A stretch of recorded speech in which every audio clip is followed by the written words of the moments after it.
Hello friends, Ren'Py here, oops, and White Box.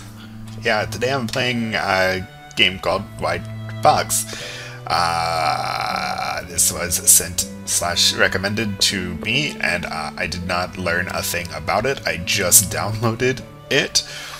It looks like it's going to be another visual novel. I think I knew that before, but it's been like 2 weeks since I've been able to record anything at all, or maybe longer, so I've like forgotten everything ever about all things. But yeah, here we go. We have a photo of what looks like a house in Japan. These things are always about Japan, even when they're made by like not Japanese people.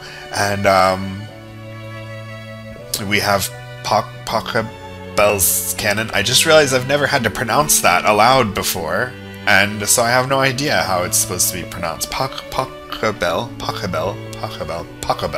right? Pachelbel? I don't know. And cannon. I hope it's just cannon, but yay, so it's off to a good start already. I think this is like a universally loved piece. Like, I don't know anybody who dislikes this piece. Personally, it's one of my favorites. I think it's hard to not love this tune, but alright, let's just go ahead and config. I always like to config for, this is hard to see. We have window. Oh, I could have full screened it. Oh well. This looks like it was made in Ren'Py because all these Ren'Py menus look like this. Because they always have like a voice thing, but like there's no voice, and like, whoa. After choices, I don't care. Let's just return and let's start. Oh. Whoa, the like panning in the image. Oh no! It was like slowpoke. I'm not slow, you're just going way too fast. These are probably children. Are you saying you can't keep up with the girl? That's pretty pathetic. Ah ha ha ha ha. So in this game, girls are canonically weaker than males. No, I'm saying you're way too reckless. Scaredy cat, you're a scaredy cat. Yep, these are children.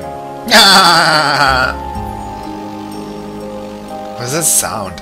Alright, fine. When you speed through a pit hole and fall off your bike, I won't stop for you. Instead, I'll just laugh. How's that? That's kind of cruel. How's that? I think it's done like auto skipping now. What was that weird like sound earlier? Oh! Ah! Memories. Why? The text is just auto. I can just sit back. They fill up my mind like water slowly dripping into a bucket. What? That's pretty slow. Memories. I usually remember things faster than that. Was it a long time ago or not? I hardly remember. I've been here so long, surrounded by white and fake smiling faces. I've lost track of time. Are the faces white and fake, or... I don't like looking at clocks. They only make me melancholy. Melancholy. It's just auto play. Oh, it says auto down there. Who wants to be reminded that they're spending the last days of their life in a small white room like this, shoved into a corner like an unwanted Christmas present? Oh my gosh. It's like... like analogies that people use in these things. Probably I won't set foot outside of this room again, or at least not this institution. Not this time. Not this time. I guess the White Box is some kind of institution. The sound of laughter reverberates inside my skull. I want to tune it out. I can hardly believe the person in my thoughts was really me. It seems so unbelievable. I don't like auto. Can I turn auto off? Yes, I can. I used to cycle everywhere in the summer. I cycled so much. That sounds so weird. My skin got tanned and turned dark brown under the warm sunshine. I loved being outside. I used to hunt for bugs in the forest when I was little, getting all excited if I caught a cicada or saw a uniquely colored stag beetle. I still have the old dried out cicada shells from my childhood in a shoebox in a drawer in my bedroom. That's kind of gross. I love cicadas though, and cicada shells. It's not like I'll be able to see it again though, so it's just a useless memory. It's not useless, you're fondly remembering it now.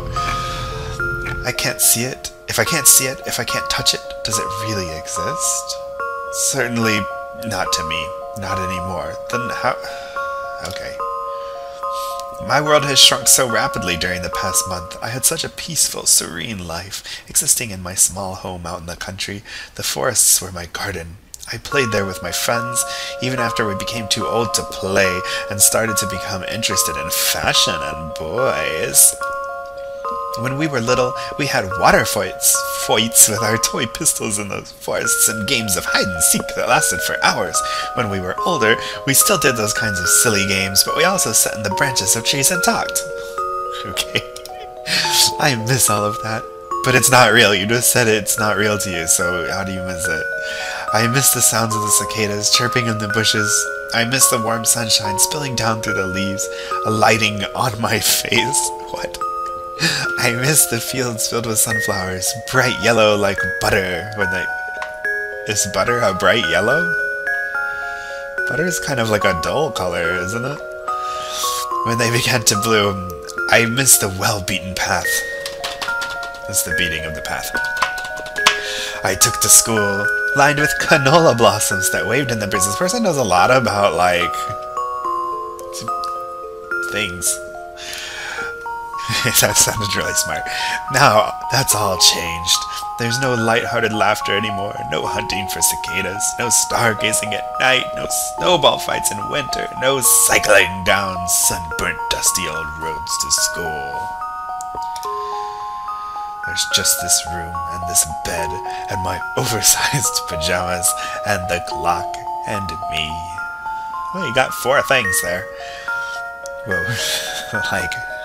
My volume is kind of loud. Hey, you can see it in the corner a little bit. Yeah, okay. I don't like looking at the clock, though. It's too depressing. I don't want to know how much time I've wasted in here. Can you really tell just from looking at the clock how much time it's been? I just want it all to hurry up, put on fast forward, and finish as quickly as possible. I'm so tired all the time. I'm so tired. Please, let it just end. This is sad. February 10th. Was this flashback? Or maybe not. Ah, if it isn't my favorite little patient, how are you doing today? I'm not little. Huh? What was that? I said I'm not little. I'm nearly 15. Whoa. I thought it was a little kid. Of course, sorry kid. When you reach my age, everybody still in education starts to seem little. Still in education. You're not even that old yourself. Not like that. Oh, you're not even that old yourself. Not like that other doctor.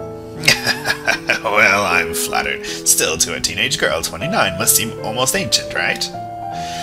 No, not so much. You're the person closest to my age who still bothers to visit. This exchange happens every day between my doctor and I. Okay, I'm not going to do the I-bitch voice because the main character is apparently this 15-year-old girl. And I'm not going to be like, through the whole game. My doctor always smiles. He likes to tell bad jokes and always exaggerates his apparent old age. When he gets up from his chair, after he's taken my blood pressure and written some notes on my charts, he groans like an old man and rubs his knees. He's funny. I'm just getting too old for this. This is what he says, and then he laughs, imploring me to laugh along with him. No, I don't laugh. Because I've seen him do this so many times, it isn't funny. It's like watching the same episode of a TV drama over and over again, or eating stale rice for every single meal. After a while, it becomes tiring. I think eating stale rice for every meal would be tiring from the beginning. Even though my doctor carries out this pantomime farce of being an old man, he has far more life left than I do, so his silly jokes just make me feel gloomy. The nurses who tend to me are all middle-aged, and my previous doctor was around 60. He made me feel uncomfortable with his long, bony fingers and gaunt face. Ooh, I like the sound of that. So, acting like a spoilt child, I asked for another doctor. I didn't want to while away my last days in bed being tended to by somebody who looked like a medieval wood carving of the Grim Reaper. That would be too depressing. Oh my gosh, the analogies. This reminds me of that Prince of Nigeria game. With the similes and stuff are so funny. That's how I ended with this guy. I didn't think I'd get so lucky, but my new doctor is actually fairly close to the ideal attractive guy you see in girls' comics. Oh my gosh. Maybe he could even be the hero in such a story. I really hope that's how this is going. And I always thought, after spending years being worn down in medical school and studying rigorously, all doctors would be crabby and bad-tempered people with bags under their eyes and perpetually annoyed scowls. After wasting away so many years of their life for the sake of healing others, I think an ill temperament would be forgivable to people in this profession, even if they do get paid a lot of money. What the heck? However, my doctor isn't like that at all. He's goofy and silly and tells a lot of silly stories, but he seems to be genuinely sweet and earnest too, and he is quite pretty. But that doesn't mean anything. It's not like anything could ever come out of this. My situation hasn't changed at all, even though my doctor has. It all feels so hopeless. What is that? Oh, it's a ceiling fan. I don't think they would have a ceiling fan right over a hospital bed. That seems dangerous. But I don't really know about hospital architecture and fixtures and stuff, so I don't know. Hey, what's wrong, kid? You look a little gloomy. Noticing the bitter look on my face, he asks me this question. It's an innocent question, spoken with genuine worry for my condition, but still, it makes me irritated. Even though he is well-meaning, he really is dense. Lying in bed, I stare up at the white ceiling, my gaze affixed on the metal ceiling fan. I've thought this many times before, but it looks somewhat vicious. It's too sleek, too shiny, to exist in a relatively small, rundown hospital out in the middle of nowhere like this. It feels like an intruder. It's not turned on, however, because it's the middle of winter. There's no point. I'm glad for that. The whir of the fan, coupled with the ticking of that irritating clock, would probably end up driving me insane. I think I could sit up if I wanted to, but right now, I don't want to. Okay, what's the point of sitting up anyway? Soon even that will become a luxury I can't afford. This girl is in really bad condition, I guess. What do you think's wrong? What do you think's wrong? If you seriously have to ask that, you're a complete idiot. Yeah, of course, I'm sorry. I was just a little worried. You're a doctor. You're paid to worry about me, so it's meaningless. Oh, wow. Well, maybe. I can understand why you would be angry, but if you can understand, then don't ask any more questions. What's the point of all this small talk anyway? It's not going to help anything. That's true, but I thought maybe you'd need a friend. It must be lonely. You're not my friend, you're my doctor. You're an old man, remember? And I'm just a kid. We have nothing in common. You couldn't even begin to understand how I feel, so just shut up. Leave me alone. I apologize, it was foolish of me. I've never been ill before, so no, I can't understand, and I imagine you don't want my sympathy, so it's worthless. It won't do a thing. Looking at me with those eyes, saying you're so sorry. It's all because you know I'm a lost case. You can't do a thing, so I don't want you here. Even though I'm getting emotional, my voice is, cold and emotionless. I did that wrong. I think I must have cried away all my tears already. I've had a while to come to terms with my illness after all. I was diagnosed about 2 months ago, in the beginning of December, and I've been in and out of hospital since then. It's only been 2 months and you've been in and out? And you're like, I'm done for. Now, however, I don't think I'm going anywhere. Truly, this is the end game of my life. I just need to wait it out. At this point, I've gotten tired. I'm tired of crying. I'm tired of fake smiles. I'm tired of sympathy. It doesn't help, so it's worthless. It even has less value to me than a cheap, lukewarm convenience store bought bottle of Bacardi Sweet. Oh my gosh, these people are crazy. At least the latter could stop being thirsty. Oh, okay. Well, the former doesn't do a damn thing. It doesn't stop me from being ill, so what's the point? Alright, I'll leave you alone for now, but kid... What? He sighs and looks down at his feet, scratching his head. That was my sigh. He hasn't been a doctor for very long, and he's not very good at this. Sometimes he's unprofessional, gets too chatty with me, and he's always trying to cheer me up. I think I'm a lost cause. I don't know why he bothers. Besides, even if I am happy, why does it matter? What does it accomplish? It won't change anything. I don't know what to say. After a pause, he seems to give up, letting his arms fall to his sides pathetically. I can't tell you to cheer up. It would be wrong of me, but yet Just hang in there, kid. I will. I'll hang in there until I die. I don't have much choice. I'll see you later. I'll do your charts then, okay?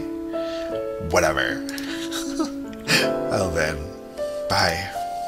Looking awkward, he bids farewell and then leaves, closing the door behind him gently. Gentle. As I stare at the door, I start to feel a little bit guilty. It's not as though my illness is his fault. He's only trying to cheer me up. Maybe it's rude of me to resist so forcefully, but what's the point in pretending to be happy just for his sake? I'm not happy. I haven't been happy in a while. I shouldn't have to hide this. Whoa. One of the perks of dying, I think, is that you're no longer bound by rules of etiquette or common courtesy. Everybody gives you a break. They let you be cruel, as caustic, as bitter as possible. It's a very empty privilege, though. It's a very empty privilege, though. That is because, well, I don't like whilst you're upset to be upset and angry with no repercussions, it doesn't change the sad, mournful look in the eyes of others. It doesn't stop them pitying you and judging you, and maybe at the same time, feeling superior to you. My only privilege is an empty one. I don't want it anymore, I think, deep down. I don't really want to spend the last days of my life being angry, pushing everybody away. I almost want to call my doctor back and apologize, tell him I don't mean to be this way, but I can't help it. It's too difficult to smile along with his jokes. Everything feels so empty. Not only my body, but my soul hurts. I'm in pain. Please, tell me what I should do. I'm only 14. Wait, I thought she was 15. Even though I argued with you, or did she say she was like almost 15? Even though I argued with you, I am only a child. I'm so young. There are so many things I haven't done with my life. I'm not angry, I'm just sad. It's the kind of sadness you probably couldn't understand. Maybe I hate you because you can't understand, though you pretend that you do. But it isn't really hate. I don't hate you. Come back. I don't want to spend another long, lonely day in this room all by myself. Please. But the words don't come. February 18th. So it's been 8 days? Or what was it, like December 10th? Before? I don't remember. It's been time. It's really snowing, isn't it? Yeah, I guess so. Are you chilly? It might be a little too cold in here. Nah, it's fine. I'm used to it. Hey, now that isn't something somebody in a hospital should say, you know? You shouldn't get used to subpar treatment. That's kind of sad. Well, this is only a small hospital. I bet the budget isn't very large either, so even if it's a little cold, I don't mind. It doesn't make any difference in the long run. I suppose not, but that's quite a gloomy way of looking at it. I'm quite a gloomy person. Well, it's not like I can understand that. Or can't. It's not like I can't. My doctor and I are sat together in my room, him sitting on a chair beside my bed, me sitting upright and swaddled in my duvet. What is that? A duvet? Duvet? Like a newborn child. I hold it tightly around me, shivering just a little. The doctor is right. I guess I'll say it is a little bit cold in here. Still, that's only be expected during the... Why did the writing just like suddenly drop? I think it's probably a psychological thing anyway. Psychological?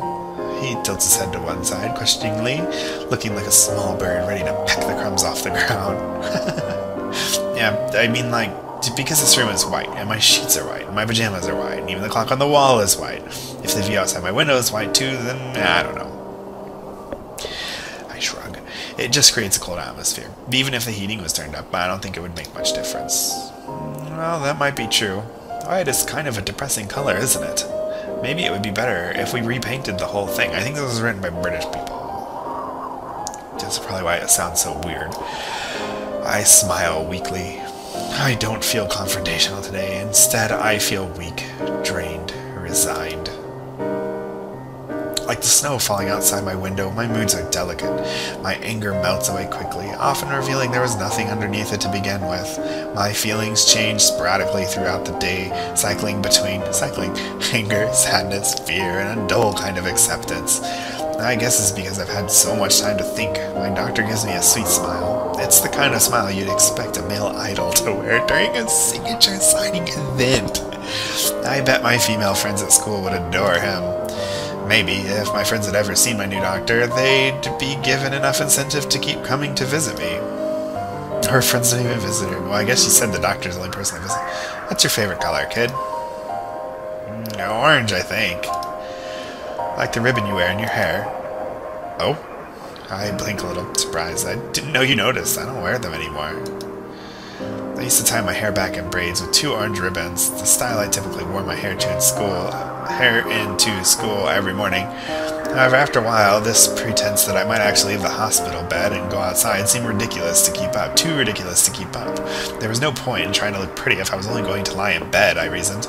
So I stopped wearing those ribbons a while ago.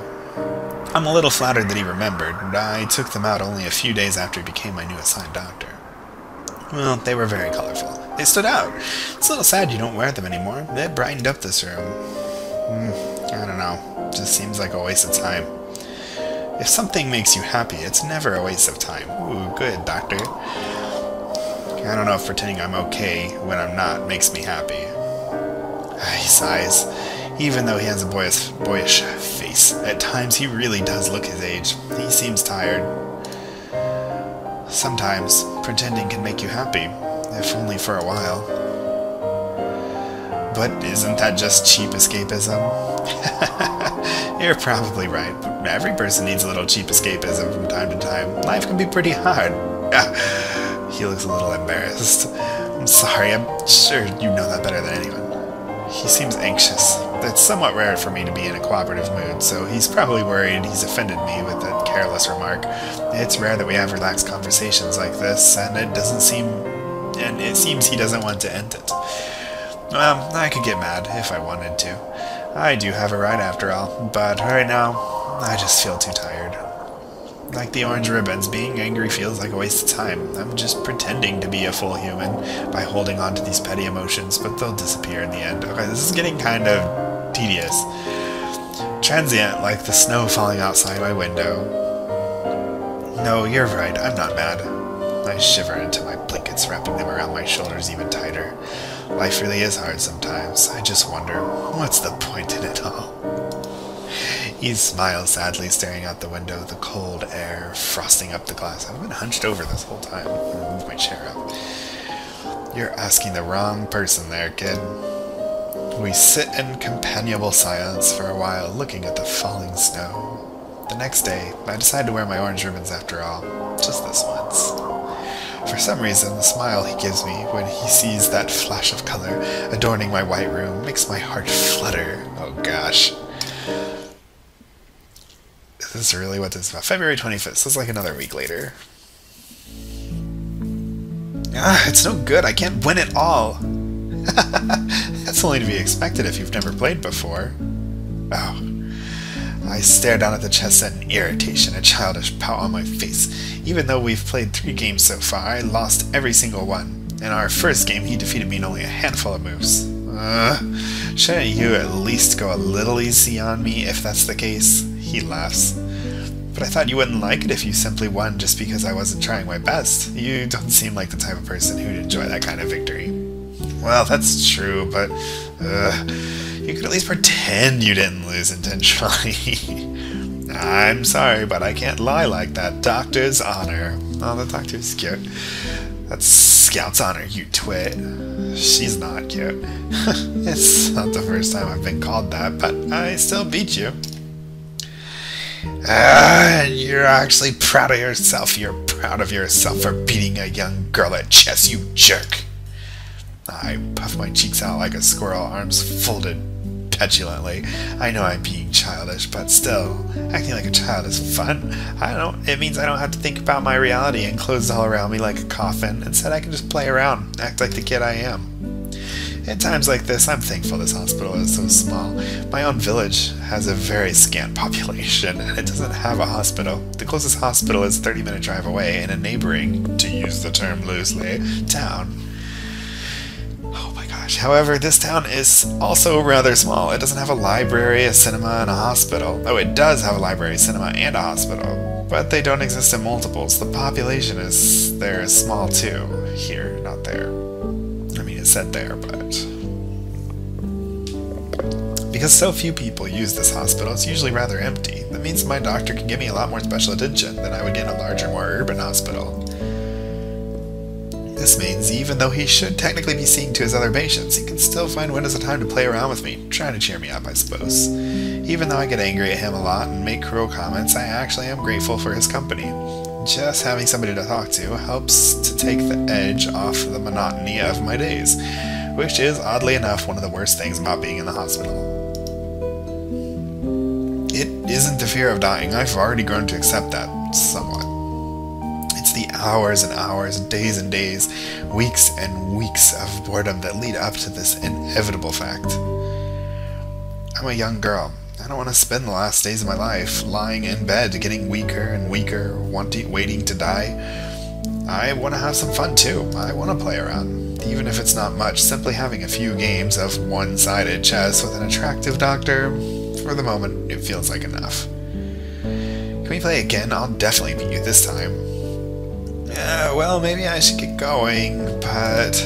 I stare at him resolutely, my hands clenched into fists at my front. Preaches. No, just one more time. I won't forgive you if you leave like this. This is the deciding game. How is it a deciding game? I was about to say, how is it a deciding game if I already won the previous 3 matches? Silly. They were just warm-ups. You didn't even see a tenth of my real power. This time I'm going to be serious. Okay, just one more time, but don't cry if I beat you, alright? Like I would. Bring it on! I notice as he sets up the pieces with a slightly bemused smile on his face. His fingers are incredibly slender. That's what she didn't like about the other doctor, wasn't it? I don't know, maybe it was bony fingers, I don't know. Idly, I wonder what it would feel like to be touched by those fingers. I've never been intimate with a boy before, and although my doctor certainly isn't a boy, but a man, it might not be so different. What are you looking at? Oh, that was me getting surprised because he caught me looking at the hands. I jump in alarm, my face turning red as he notices my staring at my lap, trying to divert my attention away from his curious gaze. I drive out all silly thoughts from my mind. I was wondering if you played any musical instrument. Yeah, I just said the first excuse that came into my head. Doesn't that sound like kind of awkward, asking such an odd question out of nowhere? I mean, just because you have long fingers like my friend. She played the piano. She said it's because she had the right fingers. So, yeah. I giggle nervously, feeling like a schoolgirl with her crush just because you are. It's funny, interacting with my doctor makes me feel more like my own age than talking to my classmates, when they still came to visit me did. When my classmates saw me, they were oddly quiet, the atmosphere strained. They said they were sorry, even though my illness wasn't their fault. They acted so stilted, so unnatural, as though they were worried they would upset me. My doctor, however, isn't like that. I guess it's because he's never known me pre-hospitalization, so I can't compare the me. So he can't compare the me from back now to the me now, or the me now then me. So it's impossible for him to treat me differently.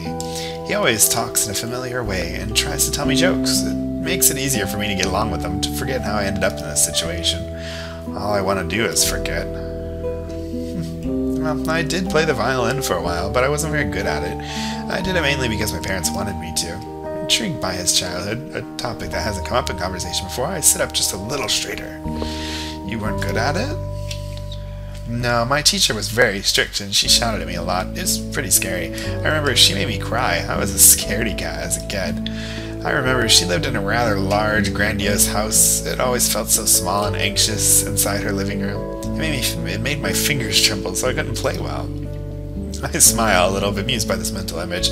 I can just imagine my doctor as a small child with a slightly dorky haircut, nervously trying to hold his violin correctly, getting his fingering wrong because becoming scared and confused. At first I was like, oh, maybe that's the kid from the beginning, but he would be too old. He would have been 14 years older than her, so he would have like already been like 20 or something in that flashback, not like a little kid. The mental image is just a bit cute. What kind of songs did she try to make you play? He laughs, looking embarrassed. I can't imagine, judging by that reaction. He learned a particularly vast repertoire. I think we gave up halfway through Pachelbel's canon. I was surprised. That's better than Twinkle Twinkle Little Star, at least. Don't be impressed. I think my teacher had too high hopes for me. I was truly awful. I wouldn't be surprised if I could play that either. If I couldn't play that either. In fact, it was probably impressive how little talent I had. I giggle. Why did your parents keep making you take lessons then? I don't know. Maybe because I was kind of frail and sickly as a kid. They wanted me to be accomplished in something so they could be proud. Not that they aren't nice people, because they are. They just had a lot of hopes for me. They must be happy since you became a doctor then. Yeah, I think they're pretty relieved. I'm not a smart person though, as you might have been able to tell, so just getting here was an uphill struggle. You could still beat me at chess though. That's only because my wife likes it. She's far better than me, though. Smiling, looking just a little embarrassed at sharing such a personal story, he draws his hand away from the chessboard, all the pieces lined up perfectly. Alright, you want to go again? Of course I'm gonna grind you into the dirt. I don't like this main character.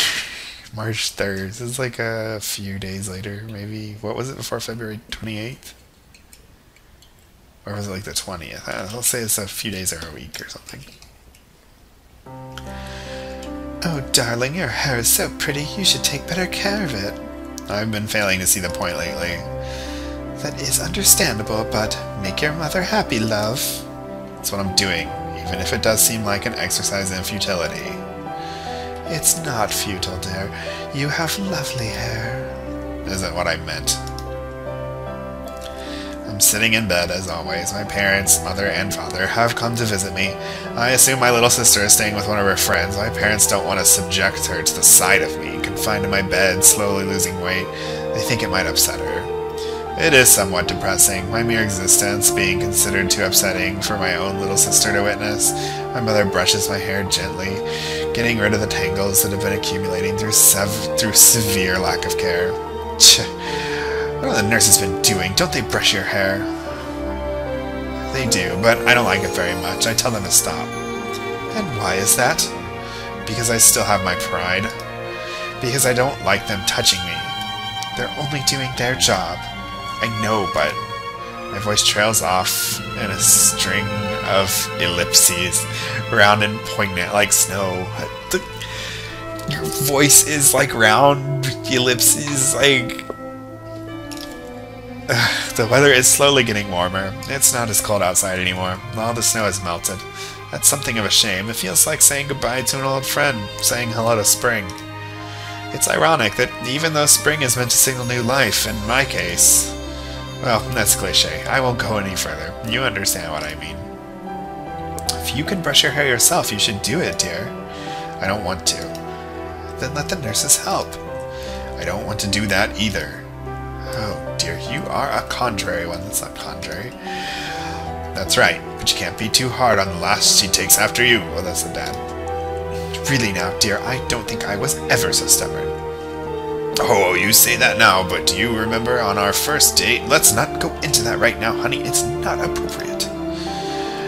Even though these banal conversations, usually about my appearance or my diet, sometimes try my patience, the dynamic between my parents always makes me smile. My dad has a loud, booming voice and likes to talk lovingly about memories with my mother. This always makes her blush. I guess it's kind of cute. What was your first date like, anyway? I find myself asking this question, surprising even myself. I've never shown an interest in my parents' relationship before. I suppose, given the state I'm in, I've decided I want to know as much about them as possible before it's too late, or maybe my thoughts flicker back to my doctor, his soft features and teasing face, slender fingers as he moves chess pieces around the board. Could it be that I'm also thinking about dates simply because, well, it's just an idle fantasy. Such a thing will never come true, but I can still dream, can't I? My mother flushes a little at this unexpected question, but my dad seems genuinely overjoyed, since I always told him to shut up when he launched into sappy stories about his romantic conquest, wow, of my mother. He must be delighted now that I've actually given him the chance to talk. My dad really loves to talk. That's probably one of his defining characteristics. Well, I'm glad you asked, sweetheart. We decided to go ice skating. Would you believe, a real classic kind of date, you know, like the type you see in movies? Your mother, gosh, she was really beautiful. I remember looking at her and thinking, this is the woman I want to spend the rest of my life with. I listened to my father's story, saying oh and ah at the appropriate moments, a small smile on my face. My mother, meanwhile, works on braiding my hair, tying it back into my two favorite ribbons. She's silent the whole time, a faint blush on her face. This family scene, I suppose it could be considered heartwarming if my circumstances weren't taken into account. Do you notice anything different about me? Self-consciously, I sit upright in bed, hands folded in my lap, head tilted slightly so that the dying sunlight streaming through the window catches my hair. My parents have already gone home at this point, leaving me only with the knowledge of my parents' disastrous first date and a cute hairstyle. Even though I spoke coldly to my mother as she braided my hair, I'm still glad with the final result. It looks far better than anything I could do. For the first time in a while, I actually feel kind of cute. It's hard to feel attractive when you've been consigned to bed wearing only pajamas curled up in a duvet. I really wish I knew what this word was. Still, I look marginally more attractive than usual. Of course, I want him to see. There's no other man to show off my new appearance to, after all. I wonder if he'll notice. I hope he'll be surprised. Maybe he'll even compliment me? These girlish thoughts fill my head, making me blush as I address him when he enters the room. Why, hello to you, kid. Kid, I don't know. He seems surprised by my sudden greeting, spoken as soon as he opens the door. I may or may not have been waiting for him, and speaks in a bemused way. I pay him no heed, however, and ask the question again. You notice anything different? Why do I keep hitting the mouse wheel? He looks me up and down, searching, as though he's playing a game of matching pairs, trying to find the two corresponding tiles.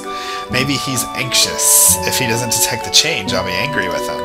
I wonder if his wife is that kind of person, who gets upset if he doesn't compliment her every time he trims half an inch off her bangs. I see you're wearing your pretty ribbons again. And your hair. He seems pleased with himself that he's noticed, and gives me a warm smile, a smile that makes my face turn light pink. Even so, I try to remain cool. Yes, what about my hair? Well, I don't know much about it, but even so, I think you look rather pretty today, kid. The compliment is ruined somewhat by his customary use of the endearment kid, but I let it slide for now. Blushing, feeling like a maiden from a fairy tale, I curl up under my wrapping it up under my chin. Thank you. My voice is so soft, I don't know if he even hears it. Part 7. Okay, this is just like 5 days later. Hey there, kid, what are you reading? A comic. What's it about? Why do you care? I'm allowed to show an interest, aren't I? No, I think you should be doing your job, shouldn't you? Do you want to get rid of me so quickly? It doesn't make a difference, but I can't concentrate if you keep talking at me. How cruel. I was just trying to make conversation. You're not really interested. If I said I'm interested, I am. I don't tell lies, you know. Cross your heart. And hope to die, etc., etc. Oh my gosh. You won't laugh at me. I'm not a playground bully, kid. Give me some credit. I wouldn't make a very good doctor if I was so callous, would I? I don't know if you're a particularly good doctor. Yeah, how harsh. But maybe there's a grain of truth to it. I'll try harder. Now, about that comic. Oh, alright. It's... I flush, my face turning unexpectedly pink as I hold my comic to my chest. It's been such a long time since I experienced an emotion like this. Mostly I was just feeling angry, sad, or apathetic. I cycle through them on a regular basis. However, this time, somehow, showing him what I was reading. He calls me kid all the time already. If he knew I had an interest in such embarrassing stuff on top of that, well, I always tell him coldly I'm not a child at all, but then, to read such wish fulfillment type stories, Hey, what's wrong? Now I'm getting really curious. Really getting curious. Don't tease me. Alright, I'll show you. It's no big deal anyway. My face still light pink, I open up the girly comic my parents bought me and thrust it into his face. I've already read this comic 15 times in the last week. My parents visit me every day after work and try to cheer me up the best they can, bringing me more comics, books, CDs, anything they can keep to ensure my last moments are happy. However, I can get through these distractions very quickly. Ever since I was admitted here, I've become a fast reader. I never used to like books before. I was always outside playing a real country girl. Now my tanned skin is white like snow. I can barely distinguish my own hands from my I feel like I'm melting into my white pajamas, becoming a creature made of snow. Where do I end? And the hospital around me begin. Like a scorpion, entombed in amber, I am stuck. I can't escape. Maybe the hospital room would not even exist without me inside it? I've been here so long, I've begun to feel like an integral part to this room. Clockwork and a machine. What? To pass the time, I started to read. I must have read more books this past year than I did in the rest of my life. Because I can get through the entertainment my parents provide me quickly, I still end up with large gaps in my lonely life with nothing to do. I can't handle that. Sitting around with absolutely no means of distracting myself, I'd go crazy. My thoughts become circular.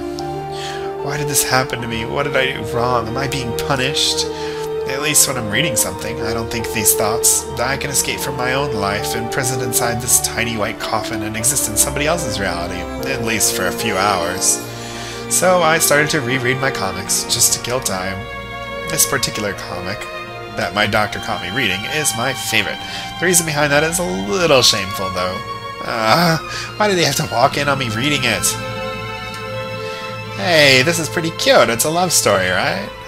Yes, of course, that much is obvious. Can't you tell? I'm surprised. I didn't know you'd be interested in this kind of story. I feel like I've learned something new today. I think he's teasing me. When he isn't poking fun at himself, he does it to me, gently, in an attempt to make me smile, I think. However, I'm too sensitive about this particular issue. Why does he think it's odd that I like cute, sappy romance stories? It's not so strange, right? I'm a young girl, so being interested is natural, isn't it? I don't want to be made fun of for something like that. And why are you so surprised exactly? Well, you seem so singular. I thought you wouldn't be interested in boys. Idiot, of course I am, just a little bit. I can see that for myself, and hey. Oh no, it seems like he's realized. The reason why I like this particular story so much is... Pointing to a page in the comic, he holds it up for me to see. Doesn't this guy look a little bit like me? Yeah! Oh my gosh! My face feels so warm, I think I could fry an egg on it. Let's try it. I can't tell him that, though. I can't let him know the reason I like the story is because the male love interest looks like him. It's not that I like him, it's just... I've never had a chance to have a relationship with somebody my own age. At school, I never thought about it. I was too busy having fun. It seemed like too much hassle. Even though I read some romantic comics aimed at girls and fantasized about having that kind of relationship, it all seemed too far away for me. I reasoned I was only young. I had all the time in the world. I didn't want to grow up just yet. Besides, I had my childhood best friend. We cycled to school every morning together. We teased each other all the time. We helped each other with housework, homework, work. We were always together. Although we never said anything in regards to romance, I had always assumed, just like one of my girlish comics, we would slowly, inevitably end up developing feelings for each other. Maybe I already had some of those feelings budding in my heart, but I hadn't recognized it yet. We would both fall for each other, and then we would confess. And then we'd start dating, we'd stay together all the time, becoming closer and closer, and then, just like the sunflowers that grew so beautifully in the fields near my home, a vibrant yellow pointed up towards the blue, blue sky. I'm sure our feelings would blossom. They must have been small at first, but on a basis of mutual, long-lasting friendship, built. Fed with constant affection, they would grow bigger and bigger, until these passionate, love-struck emotions filled my entire heart. I wanted my heart to overflow with love, spilling over, until I couldn't contain it anymore. I wanted to go on dates with somebody my own age. This escalated quickly. I wanted to spend ages in stores picking out cute clothes I would wear so I could impress them. I wanted to spend time at school giggling with my friends about my feelings, dissecting them together, smiles on our faces. I wanted that kind of easygoing, naturally formed, utterly idyllic relationship. But that didn't work out at all. I was torn away from my old life and placed here with no say in the matter at all. My childhood dreams of romance have already been crumbled before my eyes. I don't have long enough to develop a steady, gradually developing 3-arc long romantic story like I always dreamed, and there are no boys around for me to fall in love with anyway. There's only him. Even though he jokes about being old, he's the only man closest to my age here, the only one who visits me regularly. All those jokes get on my nerves, and his cheery nature is exhausting, although he is my doctor and I am a patient, a person he always called kid and surely views as no more than a little girl, even though he has a family. Even though I have no right to intrude on that happy, peaceful scene. It's not fair. It's not fair. Why can't I... I'm choking. Why can't I be allowed to have a crush on somebody? I don't have anything else left. It's all I got. I don't want to feel guilty. I don't want to feel as though the burden on any unhappiness his family is my doing. Even though I protest it, I am still a child after all. And it's just a silly crush. It's really not that bad, right? I don't want to make his family unhappy, but... it seems inevitable I would end up liking him just a little, because there's nobody else here. My own dreams were uprooted, my romance story ended before I had a chance to begin, so now the only one I have left is... But thinking about it makes me feel pathetic. I hate myself for getting such a silly, insubstantial crush, only on a person much older than me, simply because there's nobody else here. That really is the only reason. It feels sad, sacrificing a long-lasting relationship with my best friend simply to feel faint flutters of something from my own doctor. But even though I know I'm going to die soon, or maybe precisely because of that, I want to know what it feels like. I push my vague sense of guilt aside, like opening a sliding door. So despite feeling a little ashamed about this affection, I nursed it until it grew bigger and bigger. I facilitated the spread of my own silly little crush because I wanted to know. I was curious. It all feels quite false and mechanical when I think about it like that, but I can't let him know about it. It would make everything too unbearably awkward. Most likely, he'd distance himself from me. He'd stop being so cozy and familiar. He would no longer want to act as my friend. Instead, there would be strict roles, doctor and patient, because that is what considered proper. The fragile feelings of a young girl who wants to fall in love, those would be completely discounted. Then what dreams would I have left? That silly fantasy of a short-lived relationship with an attractive guy is the only thing I have left to cling on to. So I roll my eyes, click my tongue against the roof of my mouth, trying to act disinterested. It's just a coincidence. To be honest, it kind of annoys me that guy looks so much like you. He laughs, becoming amused at my sharp tones. How cruel. You sure do have a sharp tongue. Why, do you wish I liked you in that way, you pervert? I'm still talking coldly, but deep down I'm somehow interested. What a weirdo. What if... no, of course not. That'd be pretty awkward, wouldn't it? Besides, a young girl like you couldn't be interested in an old guy like me. He brushes it aside hastily. He tries to appear unaffected, but I guess my question embarrassed him just a little. His cheeks look a little too pink. Alright, let's get your blood pressure out of the way with, and then I must be going. Suddenly, he starts talking a more formal manner.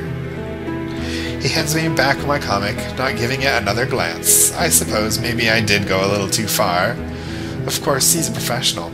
A doctor can't talk to their patient like that. It's not right. Oh, okay. Here. I offer him my arm, rolling up the sleeve of my pajama shirt. I feel just a bit listless, like a dying flower in a vase filled with dusty water. March 8th. Wait. Wasn't it like already like March 10th or something? No, I think it was March 5th? I don't know. What are you... Is that supposed to be me? What are you looking at? The cherry blossoms. They're pretty. I answer with curt, matter-of-fact words, back to my withdrawn self. Since I went too far yesterday in my teasing, I'm worried that he'll act awkwardly with me. That's why I make a big show of ignoring him this morning, turning my head away when he enters the room, and staring purposefully out of the window. I think my forced lack of interest has comforted him, just a little. He lapses back into his old playful self, formal attitude melting away. He probably thinks I don't care about him at all now. So long as I'm rude, like usual, he can act in a relaxed manner with me, not worrying about my feelings for him. For him to be openly nice and kind to me, I have to act like I hate him. Otherwise, he'll get anxious and back away. I understand that now, so I have to pretend I don't care. Well, it's not particularly hard, since I'm often alone in this room, trapped inside my head, and I have nobody to direct my unpleasant and ugly thoughts towards. If he's here, I can at least vent my frustrations out on him. Yeah, the cherry blossoms sure are something, he says, his voice sounding faintly nostalgic for some reason. I counter in a monotone. Nobody says that, stupid. Nobody says what? Sure are something. It's such an old-fashioned phrase. It's so gross. Oh, well, I apologize for being gross. It must be annoying for such a young girl having an old guy invading her personal space all the time. His voice is light, but I wonder... Is he still curious about my words yesterday? Maybe he discussed it with his wife last night, wondered what he should do about a cute little patient of his who seems to have a crush on him. One part of me hopes that never happens, that my silly, insubstantial feelings don't cause any real problems. I don't genuinely want to cause any upset, but at the same time another part of me, a more selfish, mean-spirited part, hopes he did talk about it with his wife. I hope she got concerned and they had some kind of argument. If I'm being discussed outside the hospital, it means I still have some presence in the world, no matter how small. I don't want to remain confined in here in both body and thought. Then it'd just be too easy for me to simply die, and if nobody cares, I might as well. I want him to care. Yeah, it's annoying. I don't like being intruded on all the time, but it's not like I have any say in the matter. I say, sighing. I guess privacy isn't a blessing given to the dying. He doesn't... That's pretty intense. He doesn't say anything for a while. Instead, he watches the cherry blossoms fall outside my bedroom window with me. I'm laid in bed, and he's standing beside me, looking slightly lost. It's spring, I guess, he says after a while. Aren't you glad to be rid of all the snow? I shrug. It doesn't make any difference to me. Since that was the last winter I'll ever witness, it felt kind of sad. Still, the cherry blossoms are pretty, aren't they? Oh, that was him. Yeah, they are. Listen, I've been thinking, maybe we shouldn't... You've been thinking? I didn't know you could. It may not look like it, but occasionally even I exercise my brain. You probably do Sudoku like an old man. Actually, I prefer crossword puzzles. I'm not very good at them, though. It's difficult to concentrate at home, with my little girl always wanting attention. He laughs a little as he says this, rubbing the back of his neck. If you want to do some puzzles in peace and quiet, you could do them up in here with me. His laughter abruptly stops. He seems concerned. Maybe I went too far again. I don't know, that seems a little... I have nothing else to do with my time, so why not? Besides, I've read a lot of books. I could help you out, probably. It's nice of you to offer, but I do have a job to do. As much as I'd like to, I can't spend all my time with you, kid. For some reason. Spending too much time with me never seemed to be a problem before. Now, however, it's different. As soon as I showed a sign of maybe, possibly being attracted to him just a little, he started to back away, to get unsettled. I suppose that's what they call being professional. I don't know how much trouble he'd get into if he ever became even closer with me, but I imagine quite a bit. So his cautious nature is easy to understand. Even so, I'm selfish, and I don't like it. I don't feel like arguing now, though. It feels like a waste of time. All of a sudden, I feel very tired. Maybe. I sigh. And I'm not a kid. So you say. I'm saying it because it's true. If you have a terminal disease and you get shut up in a lousy place like this, it gives you a lot of time to think. I grew up a lot. Oh, kid. I don't feel like one. If anything, I feel like the old man, getting all sentimental about cherry blossoms. It's so pathetic. I shudder, suddenly afflicted. Okay, for some reason I thought it said afflicted, then I looked at it, I was like, that doesn't say afflicted. I shudder, suddenly afflicted with an onslaught of tears. I'm able to keep them at bay, but I'm sure if I open my mouth and speak, I'll start crying. I'm sick of this. I'm so sick of this. I don't want to be alone anymore. He looks conflicted, unsure of what to do. Should he comfort me or not? It would be unprofessional to be too kind, but it would be cruel to turn me away. I think as I cry, I'm being just a little manipulative, but I don't care. I'm past the point of caring. Yeah, I know, you've been past the point of caring for this entire story. I don't want to do stupid crossword puzzles. I just want to spend more time with you. My school friends already stopped visiting me. I've only been here 2 months and they've already forgotten. To them, I probably don't exist anymore. They're having a fun time at school while I sniffle, wiping my eyes with my sleeves. Just for a little while. Can't you stay with me a little bit longer? When I'm all alone with nobody else, I start to feel like maybe I really have died. If nobody cares, then what's the point? I just want to feel needed. Kid, look, I care about you, okay? That's because you were paid to care, but in reality, I'm just another patient to you, aren't I? You don't want to spend time with me at all. That isn't true. I have a job to do, and you aren't my only patient, and oh, please don't cry. I can't help it. You'd cry too if you were in my situation. Probably. I'd probably cry more. You're way tougher than I was at your age. I can't reply. My body crumples on itself, and I cry openly, rubbing my eyes red, raw with my sleeves, my lashes clumping together from tears. My life, what is it for? What's the point of being alive if I'm just going to die? If nobody cares, if I'm going to be alone forever, I don't want to live. I don't want to live. I hate it. I hate it. Kid, look, I don't want you to die. But you're so distant. You pretend that you're my friend, but really, that's because He looks truly tortured. I start to feel a little sorry for crying, for making him feel so conflicted, but at the same time, I don't care at all. I'm making him feel bad? Good. That just means that my life still has a tiny bit of influence. That it can still make somebody feel something. I hadn't faded away altogether, not just yet. That can only be a good thing, can't it? Oh, kid, come here. Please don't cry. Finally, my tears have broken down his barriers. The pretense of professionalism vanishes. Tentatively, he sits down on the edge of my bed and gives me a gentle hug. My face turns light pink, but not just from the tears. This really is like something from one of my comics, from one of my fantasies. Warm. You're warm. And you feel kind of chilly. Maybe you should have a rest. I shake my head, wrapping my weak arms around him as tight as I can. Resting my head on his chest, I cuddle against him closely. His white coat smells oddly of turpentine. But I don't care. It's still comforting. I can even hear the sound of his heart beating, thudding softly inside his ribcage. Being held like this, it's proof that I'm still alive. Oh, there's like heartbeat sounds. I wish time would stop completely. I want to exist only in this moment. I'm afraid of how he'll act when he stops hugging me. That guilt will drive our relationship further apart, won't it?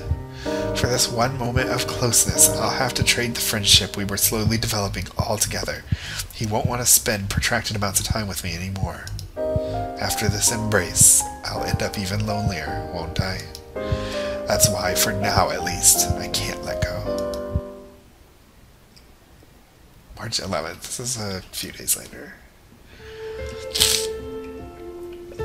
Honey, are you alright? Are you sure you don't want to eat? I shake my head no. Lately, I've been feeling so worn down. I've had hardly enough energy to blink, let alone eat. It all seems like too much effort. I'm worried that my arms and legs are getting thinner and thinner. Once I used to be able to ride my bicycle all the way to school, even though it was 3 miles away. It seemed easy. The wind blowing in my hair, ruffling in my school skirts, the warm sunlight beating down on me, the chirping of the birds, the sound of my bike moving underneath me, crossing over small stones and pitfalls. Now I could do it easily without any problems, but now I can't even stand on my own 2 feet without somebody holding my hand.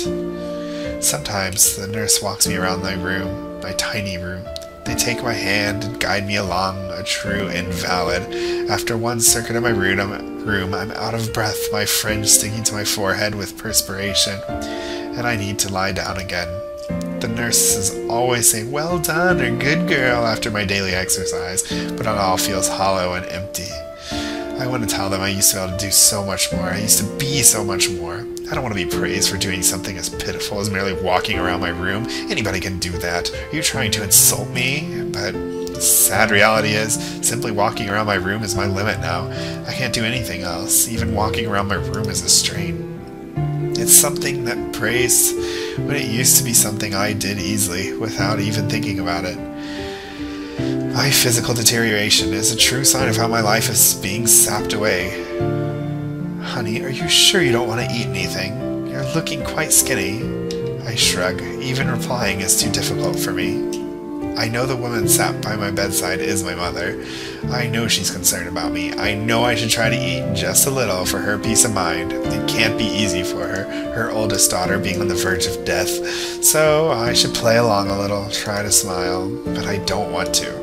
I'm sick of pretending that I'm alright, that I'm ready to die happily and quietly for the sake of others. I'm sick of it. I don't want to pretend. I'm too childish for that.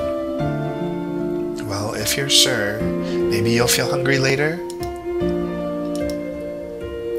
Oh, and your doctor tells me you've been doing crossword puzzles lately. He's been giving them to you? Isn't that nice? Yes, he really is a kind man. I'm so glad he's looking after you. You'll be in safe hands, I'm sure. My mother's faux cheery voice is beginning to get on my nerves. I screw my eyes shut and curl up on myself, shrinking, just like a mushroom in a frying pan. It's true my doctor has been giving me crossword puzzles lately to help alleviate my boredom, but that's as far as his kind gestures go. He hasn't been playing around with me like usual. He stopped telling jokes altogether. I think he's uncomfortable, ever since that highly improper hug. That must have broken a rule or two, so he doesn't want to get close to me anymore. He must be worried about his job. He hasn't been a doctor for very long, and already he's messing up. Surely he sees me as dangerous. But he hasn't asked that another doctor take care of me in his place, despite the obvious fact that I'm attached to him. And he still gives me those crossword puzzles. I guess that means he really does care about me, but now he feels unable to show it. I'm glad he still cares for me, but even so, the crossword puzzles aren't enough. They're not a real substitute for human contact. I want him to joke around with me again, like he used to. I miss him. Maybe, given the highly isolated state of my current existence, I need him.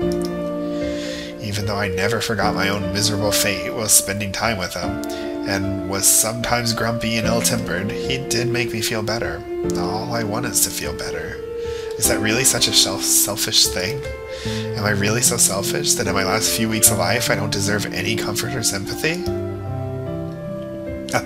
It looks like you're tired. In that case, should I go? My mother sounds fretful, but I don't respond. Instead, I curl up on myself even tighter. At this point, she's probably wishing I'd just die, that she wouldn't have to deal with this ungrateful daughter anymore, who doesn't respond when spoken to and doesn't say thank you for all the attention she's been given. I must be the worst daughter in the world. Maybe I really am a brat. My mother closes the door to my room behind me gently, so as not to wake me, even though I'm not asleep. I listen to the sounds of her footsteps down the corridor as they disappear into darkness. I keep listening, curled up in bed, bundled up under my blankets. I wait and I wait.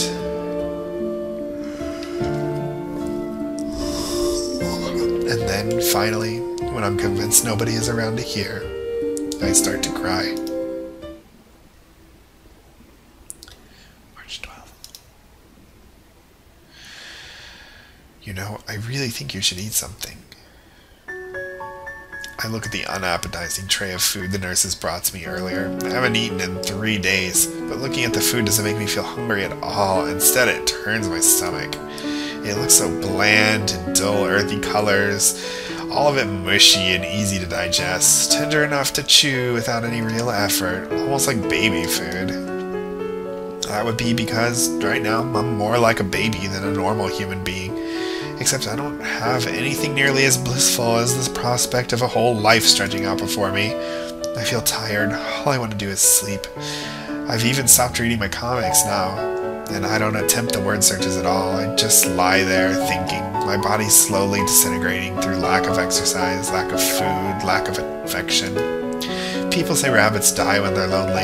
I think that must be true of people, too. There's no point in eating. Don't be so silly, of course there is. It'll make you feel better. Why do you care about how I feel? Because I'm your doctor, and it's your job. Otherwise you wouldn't give a damn. That isn't true. I wish you wouldn't keep saying that. My doctor looks awkward. He's standing as far away from me as my small room will allow, alternating between looking at me and back out of the window. I guess that embrace a week ago really did get under his skin. I feel a little happy I could make a grown man act in such a childish manner, but at the same time, seeing this sight isn't worth the immense loneliness I've been feeling because of it. I didn't realize it before, but I guess I really did rely on him. Even though I told him his stupid jokes and annoying smiles were making me angry, it wasn't entirely true. Simply having somebody there to bounce conversation off, back and forth, was more helpful than I realized. Now, because I was too forward, I created this gulf between us. I don't want that anymore. My voice is empty, without energy or any real conviction when I reply. It is true. If you really cared about me, you wouldn't be acting so distant lately. I've just been busy seeing to the other patients. It's a lie. You would have had to see your other patients before, but you still made time for me. Now you won't even go near me unless you have to. It's pretty hurtful, you know. He looks pained. I take only a minimal amount of happiness from that. Honestly, kid, look, it's difficult. You probably won't understand it, but, His voice trails off. He's lost for words. Distractedly, he runs his hands through his hair, trying to calm down. Did you know you do that? Do what? Run your hands through your hair like that when you feel anxious. Did you notice? Immediately, his hands fall to his sides. I had no idea. I guess you're a regular Sherlock Holmes. You start to pick up on small things when you have so much free time. There isn't anything else to do. Sherlock Holmes had that kind of personality too. He got bored easily. I didn't know that. I never read the books. You should. They're kind of silly, but pretty fun. Maybe I'll lend them to you. Be careful. If you get close to me again, you might get in trouble. Kid. His voice sounds strained. Again, he starts to run his hands through his hair. I guess that incident from earlier really was on his mind. It's kind of nice to know. At least my presence hasn't diminished so much I've become utterly forgettable. Even so, we're starting to have a nice, normal conversation. Just like before, I feel like an idiot ruining it with a cold remark, but I couldn't help myself. I'm angry at you, you know. Why did you leave me alone for so long? I told you I was busy, and I told you I don't believe it. I counter him sharply, my voice rising. You were just worried, weren't you? You were more concerned about yourself and your job than me.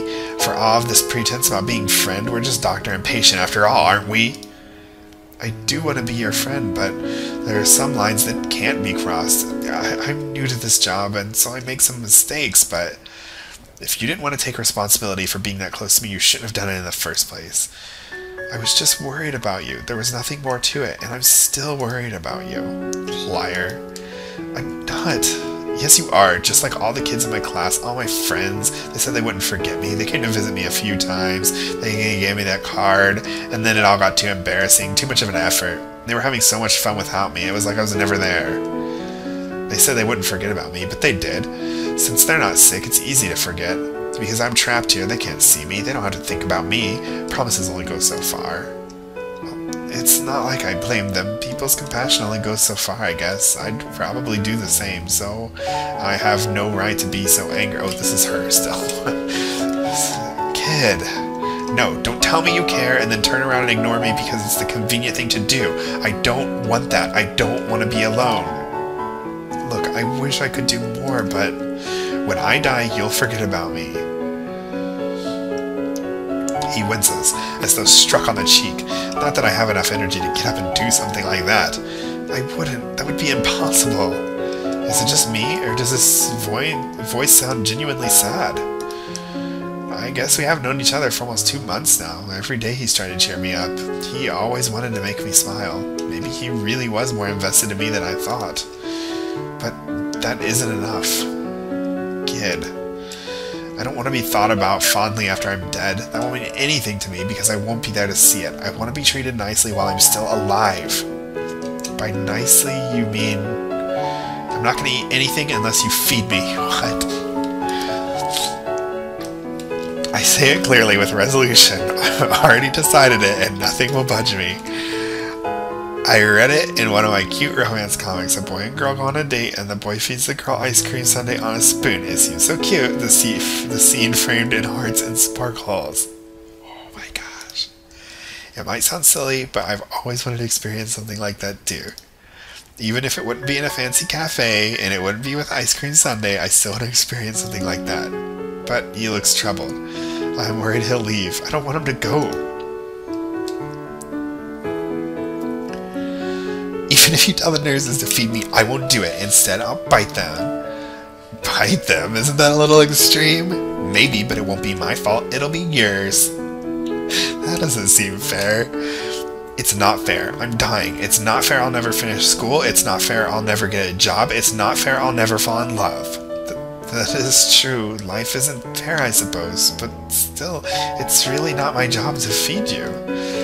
Don't look at it as a job then. Regardless of what you say though, this is my job. No, I don't want to be a job. That's what my parents think of me. Forcing themselves to visit me every day when they really don't want to. That's what my classmates thought when they made me that card, and then they thought that made everything all okay. I'm not a job. I'm a human being. I have feelings too, you know. I know, but I really can't indulge them any further. I've been careless. Look, kid, I really can't continue being so familiar with you. You won't have to. I'm going to die soon. Nobody will ever find out. Kid. Hey, I'm not asking you to have sex with me or anything. Jeez, I only want you to feed me, okay? I won't do it by myself. Why did she say that? That would make him, like, even more, yeah. At my impudent words, his face starts to go red, just a little. I wonder if he's thinking what it would be like if he had sex with me. No, I don't think that's what it... Oh my gosh, probably he feels guilty. I wonder what his wife would think if she knew. I wonder what he himself would actually thinks about all this. He's never really said. Maybe he wouldn't worry so much about our closeness if he really had no feelings for me. Oh my gosh, if I don't eat, I'll die. I'll die because of you, and it'll be your fault. You're dying anyway. Whoa! I know, but I'll die quicker because of you. What? I can't believe you said you're dying anyway. I thought you were meant to be a doctor. Isn't saving people what you do? You said I shouldn't treat you as a job, though. Then do what you want to do. What do you want to do? Honestly, I just want you to be happy. I can't stand seeing you so sad. Then come here, feed me, please. I don't want to die either, you know. Oh, kid, what am I gonna do? Act like you care about me? I don't need to act, I already do. And with that, a resigned expression on his face, he walks over to me, sits down on my bed, and takes my tray of food into his lap. March 16th. Oh, man. There, you're gonna be alright. Calm down, it'll be fine. I'm here with you, trying to take deep breaths, okay?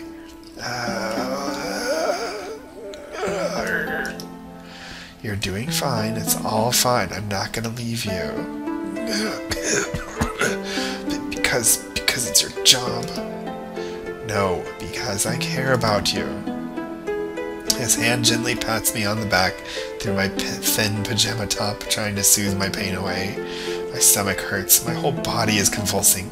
I can taste bile in my throat, coating my teeth, and even though I have nothing left inside me to throw up, I keep retching anyway. The fact this exercise is completely useless doesn't stop my body. My body hasn't been very rational at all lately. It doesn't do what I want. Even when I tell it to eat, my stomach contracts and I feel ill. When I try to walk, it refuses to move. When I try to breathe normally, it doesn't. I feel like I'm trapped inside a defective shell. My brain feels functional. My brain feels fully functional, but it's encased inside this shell of useless flesh that doesn't respond to me. It's almost as if my body hates me, like it's trying to sabotage all rational thought, driving me into despair. I don't want to be sick, but I am, over and over again. The whole while he's there, gently rubbing my back, trying to distract me from the pain. If this is a date, it isn't very romantic. I've never seen anything like this in the girlish comics I like to read. This is so humiliating, so depressing. I feel like I'm gonna cry. Are you alright? Has it stopped? Mostly, I think so. My body's still trembling, as weak as a butterfly in a storm. I sit up. I'm still weak, however, and I collapse against his body, using him for support. This isn't a gesture born from a desire for closeness, it's from necessity. That's probably why he doesn't look anxious at this physical contact. As long as he sees me as a reliant invalid who needs his help, he doesn't care. He doesn't have to view me as a young girl with a crush on him. He can distance himself from me and tell himself this much contact is necessary because I can't survive without it. I guess to a doctor, the caregiver role is far easier than the fake boyfriend role I was selfishly trying to impose upon him. Being a caregiver means he's just doing his job. He can look down on me as a petty, weak, pathetic little girl and be reassured that there's nothing more between us. Because I'm sick, we can't have an equal relationship. That's why, even though he's treating me so delicately, as though I were a China doll, it doesn't feel comforting at all. You can go now, I'm fine. He looks perplexed by my sudden cold attitude, completely different from how clinging I've been acting lately. Huh? But I thought, since you seemed quite ill, maybe you want me to stay with you? Just a little? I thought you had a job to do, remember? But I thought this is what you would want? It isn't what I want now. You don't understand a girl's feelings at all. Well, of course you wouldn't, since you don't view me as a girl. That's not convenient to you, so I'm just a patient, right? That's not true. I mean, you are my patient, yes, but I do care about you. I stare at him intently, my eyes narrowing. He shrinks back a little, unnerved. How much do you care about me? What? I won't let you dodge the question. How much? I'm curious. I want to know. Do you like me simply as a patient you need to take care of, or a girl, a woman that you want to help? There's a big difference between taking care of somebody and helping somebody, you know? He looks away from me, shamefaced, embarrassed. Maybe more than I should. I don't know. It's confusing. Then if you truly care, you wouldn't hang around after I've just been sick in front of you. I want some personal space. Huh? I pout, unhappy at his inability to understand, and curl up under my bringing them under my chin. Maybe my face has been turned a little red. I don't know. Well, I don't want to spell it out for you, but don't think I want to hang around and talk in such a carefree way after I was sick. Oh. Realization seems to dawn, and a small, barely noticeable smile crosses his face. Could it be that you're embarrassed? I am a girl, you know. Why does she keep saying, like, I'm a girl? Like, I feel these things because I'm a girl. It's annoying. Don't be so thick-headed. Of course, maybe just a little bit. I don't want you to I don't want to show that side of myself to you. What? Why are you laughing at me? He laughs, wiping tears out from the corners of his eyes. Really, this man, even though he's ridiculous and awkward and doesn't seem to understand how to treat a girl at all, even though his manner is clunky, he's always so confused and he often talks to me like a small child. Despite this, he really is very pretty. Not really handsome, but there's something softly feminine about his smooth skin, his blue eyes, his long eyelashes, his silky hair, his slender body. The way he laughs just makes him look even more appealing. Really, it's exactly like a character from one of my comics walking around in reality. I imagine, even if he and I were walking together in a snowstorm, he wouldn't leave footprints. That's how slight, how slender his physique is. If he were in an idol group, I'd definitely have his poster on my bedroom wall. This is so weird. Wasn't it inevitable I would end up liking this guy simply by him being around me so often? I'm starting to feel shy and painfully aware of how unattractive I must look in comparison, and my oversized pajamas and my messy hair. I'm sorry, I just forget sometimes how delicate you can be, given how stubborn you act. He's teasing me. Delicate? I'm just... Although you can act so cruel, that's not how you're really like, are you? It's a defense mechanism? Don't try to psychoanalyze me. That's not what I'm in here for. There's nothing wrong with my head. There's nothing wrong with it at all. I never said that. I think you're very charming. Charming? A very pretty young lady. Lady. It's maybe the first time he's called me that, and not just kid. This is ow stuff. What on earth are you? That's definitely improper. Well, maybe, but you tease me so often, I thought I should return the favor. It's not pretty. I frowned and looked down at myself, picking at my clothes in distaste. How was watching me vomit into a bowl pretty anyway? You're just saying that to make me feel better, and I don't like empty compliments. He smiles at me gently. No, it's true. You really are. I don't give empty compliments either, you know. March 20th. Oh my gosh. Sometimes I feel flattered that he seems to be attracted to a girl like me. It certainly makes my dull life slightly more interesting. At other times, however, I feel slightly disgusted. Like, how dare you act like you're interested in me when there's more than a 10-year age gap between us and you're my doctor? That's disgusting. With so much spare time, I have a great deal of freedom to contemplate these two opposing viewpoints. Today I'm in a bad mood. My head hurts, my body feels weak, and I'm unable to eat anything solid. There's a sharp pain in my stomach, and all I want to do is sleep. Even though he says I'm beautiful, I don't feel beautiful at all. It feels like a lie. Is everything he says just a lie to comfort this stupid, pathetic, ugly girl before she finally dies and disappears from this world? Sometimes I don't trust him. I feel angry and used. This is one of those days. Hey, you don't look so good today. Did you have a bad dream? You're not in a talkative mood? That's fine, I understand. Hey. Finally, I speak, looking up at him weakly, unable to display my irritation properly through my failing body. I speak. What is it? Does your wife know about this? I ask the question bluntly. It catches him off guard as I hoped, and he turns around to look at me, a slightly troubled expression on his pretty face.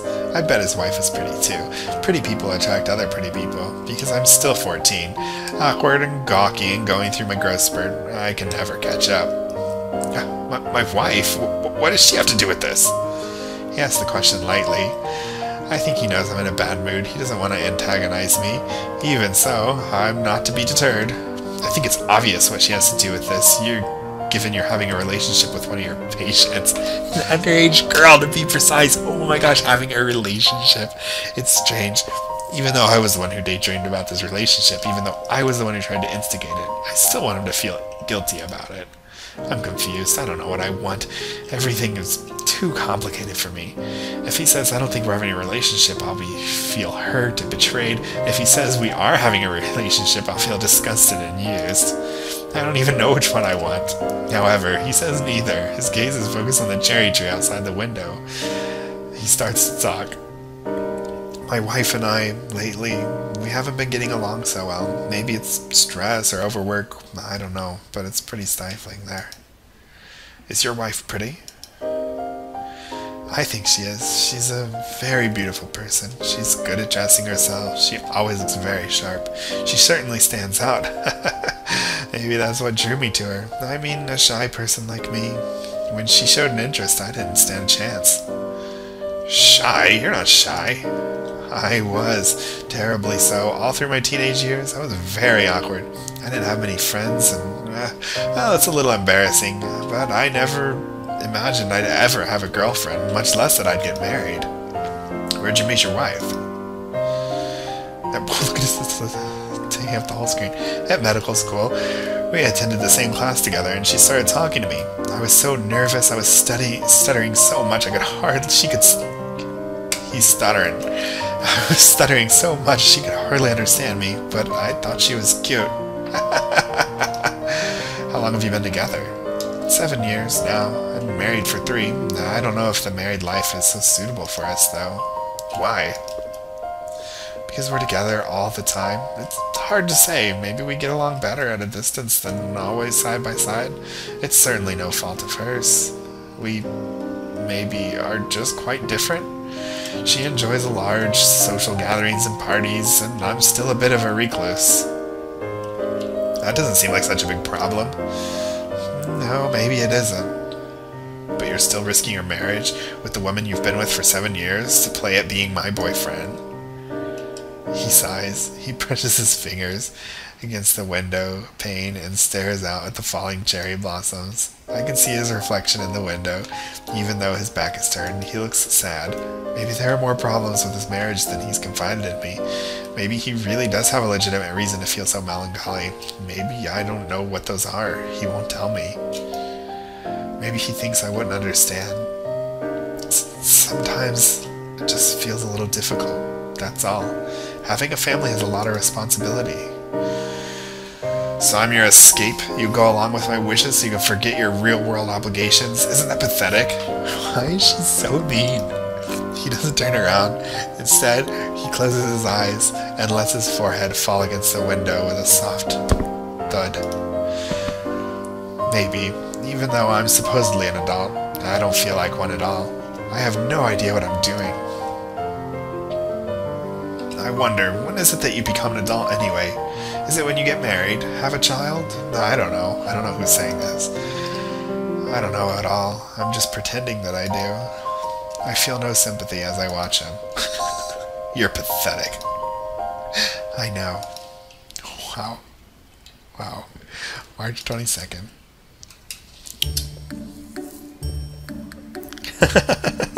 Hey, big sis, look, I drew a picture for your birthday, look! I smile as my little sister thrusts a sheet of paper in my face. It's a hastily drawn doodle of me, scribbled in a thick wax crayon, drawn with a shaky hand. My parents don't let my little sister see me very often, because they think I'll be too tired. However, it seems my days are really numbered. I'm getting more and more exhausted. Probably by next week, my body will have given up altogether. So this may be my last time my little sister will see me. That's why she's here, to say goodbye. Don't be so loud, you'll upset your sister. Try to be more adult, my mother scolds. But I don't care. I like seeing my little sister. She's the only one who doesn't look at me in such a pitying way. She doesn't understand my illness, so she can treat me the same as she always does. To her, I'll always be her big sister. I'm glad for that. Some things never change. It's okay, don't worry about it, I'm fine. And I like your picture, it's very cute. You really have improved. Yay! Knew you would understand, ha ha ha ha.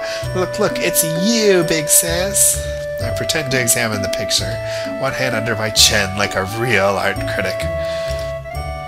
Why, of course it's me, it's a masterpiece, how amazing! I praise her cheerfully in the most carefree and natural-sounding tones I've produced in a while. My sister seems to be delighted by this, as a wide smile spreads across her face. Yay, I'm amazing! I'm amazing! Go, go, go, go! My sister skips around for a little, delighted at my compliment, before, finally, she turns to me. So, big sis, when are you coming home? I miss you! I flinched slightly. Of course, I was expecting this question, but... Your big sister isn't very well at the moment, sweetie. She won't come home. My little sister stares at my mother, her head tilted to one side, clearly confused. Eh? You won't come home? I wince. How do I explain this to her? Last time my mother and I tried, she just started to cry. No, I don't think so. You don't like me anymore? You won't come back? It's not because I don't like you. My sister looks at me, her lower lip wobbling. She has the expression of somebody who's been betrayed. It was that exact same expression she wears when her favorite character in this cute magical girl anime gets into a pension. The episode ends on a cliffhanger. She throws tantrums then too, but in that scenario, there's always a happy ending. Even though my sister is fairly tiny for her age, she doesn't need to strain her neck to look up at me, as she's used to. That's because, lately, she's only ever seen me sitting in bed. This difference, ever so slight, only serves to make everything seem even more peculiar. Is it because I always ate your pudding? Is that why you don't want to come home? It's not that, it's just... Then is it because I always watch a TV? Is it because I'm too loud? Is it because I broke that dog Grandma gave you? You broke that? What did you... She was playing with it yesterday and she dropped it, my mother explains. I told her not to, but you know how she is. My sister hangs her head, looking ashamed. I didn't mean to. My hands just slipped. It was an accident. If you're mad about it, I won't do it again. I'll be careful, I promise. I won't touch your things again, so you can come home, can't you? I frown, picking at my not sure of what to say. I don't think there's anything I could say. It's not that easy. But I made you that drawing! You need to come back! If I make drawing, you'll come back! My little sister is starting to get rowdy now. She must have worked so hard on that drawing, laboring under the belief it would somehow have magical powers to bring me back home, and yet it wasn't effective. She doesn't understand why, but it wasn't. Of course she'd get grumpy. It seems only natural. When you have your expectations betrayed, it's only normal to be upset. That's how I felt when I ended up here, after all. No fair. You're being mean, big sis. You're mean. I worked hard and you're not even trying to get better. You're not trying. My mother jumps to her feet and takes a hold of my sister's hand, shaking her. It's not your sister's fault. She is trying. Some things are just no. She's not trying. It's not fair. It's not fair. Look, stop shouting. You'll give her a headache. I don't care. Don't care. I hate her. I don't want her to come home anymore. So there. I know my sister is only little. I know she doesn't understand what she's saying. Even so, those words, they're painful. Is it really the case that I wasn't trying hard enough? Maybe I gave in too easily and selfishly only thought of myself. This whole time, I've been making things difficult for other people based on my own whims, and never once have I thought about others. This is maybe exactly what I deserve. March 24th. Did you know it's my birthday? What? Oh, no, I didn't. Happy birthday, kid. I guess they were visiting for the birthday 2 days earlier or something. It's hardly happy in this scenario. I know, it was a careless thing for me to say. No, it's okay. I feel tired. After seeing my little sister a few days ago, I'm completely exhausted. I think I'm ready. It feels as though there's no point. Right now, there's no point at all, so I just want to die and stop inconveniencing everybody around me by stubbornly clinging on to life that I no longer have the right to. I don't want to talk in circles with my doctor today. Instead, I just want to sleep. Everything hurts too much. It would be sad, though, if I never got to go outside before I died. I'm staring up at my ceiling, talking to myself more than to anyone else. I don't expect my voice to carry across the room, like the rest of me. That's also withered away. I swear I'm speaking more quietly now than I used to. Even so, he still hears it. Although it wasn't directed at him, he heard it. Maybe he considers it his duty to hear it. You want to go outside? Maybe. I don't know. I want to see the cherry blossoms. Maybe if I see them falling off the tree onto the ground, it'll give me enough of a push to go along with them. I laugh bitterly in a self-deprecating way, and then cough as my chest tightens up. There, it's okay. It's okay. In an instant, as though it's the most natural thing in the world, he's by my side, gently pressing his hands against my back. His touch is comforting, and I find my coughing subsiding. Though I'm left trembling, my body, feeling as precarious as a tower of cards, I feel like I could fall apart at any second.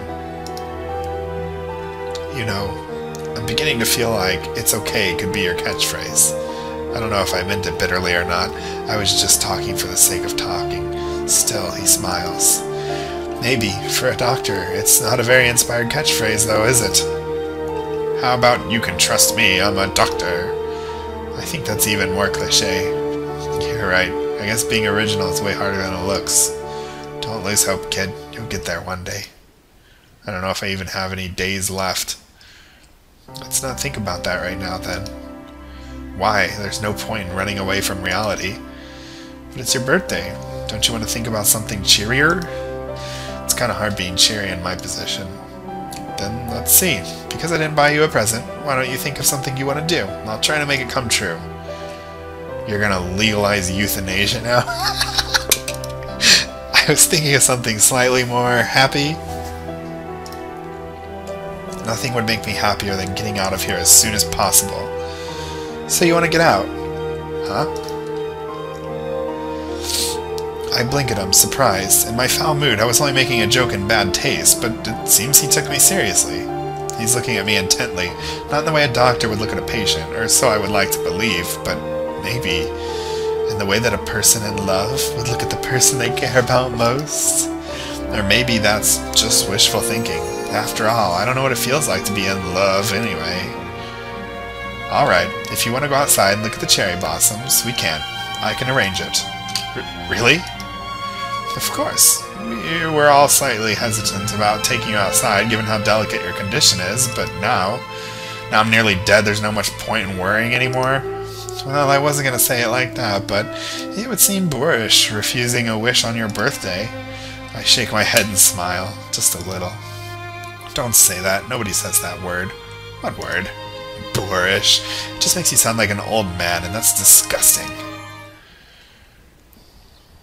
I sigh softly, a slight exhale of air, barely more than a whisper. To feel the wind against my skin, it's a simple sensation, yet I didn't realize how much I missed these past couple of months. Everything around me smells so fresh and green, so full of life. The small garden in the hospital is truly beautiful. A square of grass with a little path running through it, and blooming cherry blossom trees dotted here and there. The pink blossoms flutter in the breeze, detaching from the trees and spiraling downwards through the clear blue sky, resting on the ground like heart-shaped tears. I feel more energetic than I have done in a while.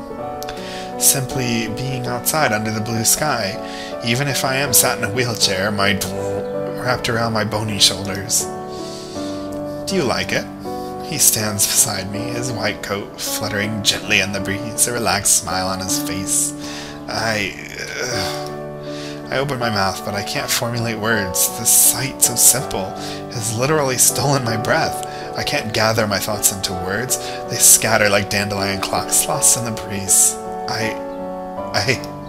My mouth opens and closes in the shape of a small O for a while, before finally giving up on fighting this losing battle. I nod my head. I'm glad. Spring really is pretty, isn't it? It really is. Finally able to talk, I find myself repeating his words, feeling faintly silly for doing so. I didn't realize how nice it is. Maybe I didn't either. What do you mean? I mean, I'm lucky enough to see these sights every day, and yet, because they became a part of my regular life, they stop seeing me so special. Being with you makes me feel maybe I've been taking everything for granted. Maybe I was acting selfish. I giggle a little. What kind of melodramatic rubbish is this anyway? You sound like a dead poet. It's true. And one of the most annoying dead poets too, romanticizing people with illnesses like that. We don't exist simply to make you understand the beauties of the world, you know. We're people too, not fantasies. He flushes a little at my lightly admonishing words. It feels like our roles have been reversed somewhat. I'm almost tempted to call him kid. Maybe he really is more childish than I thought. Then again, how does anybody gauge how adult somebody is anyway? Perhaps these notions of being adult and being a child don't really matter all that much. In actuality, it's probably more realistic to say everybody is scared. Nobody knows what to do all the time. But still, they persevere on, And even if life seems more frightening at times, sights like this can make everything seem worthwhile, even for a small moment. Now I'm starting to sound like an obnoxious dead poet too. I shake my head at myself. Why are you outside with me anyway? It's not like I don't appreciate the gesture, but this can't be alright. He runs a hand through his hair, distracted. Well, there aren't so many people here at the moment, and although it's a little cheeky of me, I asked another doctor to look after one of my patients today. I explained that you wanted to go outside, and didn't they suggest a nurse accompany me? They did, but I said you insisted if I did it. Or you insisted I did it. And they didn't mind? Well, given your condition, I think they didn't mind bending the rules just this once, if this is what you wanted. I look up at the sky, at the blue sky, head tilted back. Because I'm gonna die soon. Is that what you mean? Yes, that's what I mean. Thank you. I really would rather you just say it. I've already had enough time to make peace with the idea, so I'm not upset. Not anymore. Kid. I see fluffy white clouds drifting along. Even though they're aimless, they seem content enough. It must be nice to be able to disappear into the sky like that, to become a cloud. I think I would enjoy that kind of easy-paced life. Still, there is at least one more thing I want to do. Oh, and what's that? I close my eyes.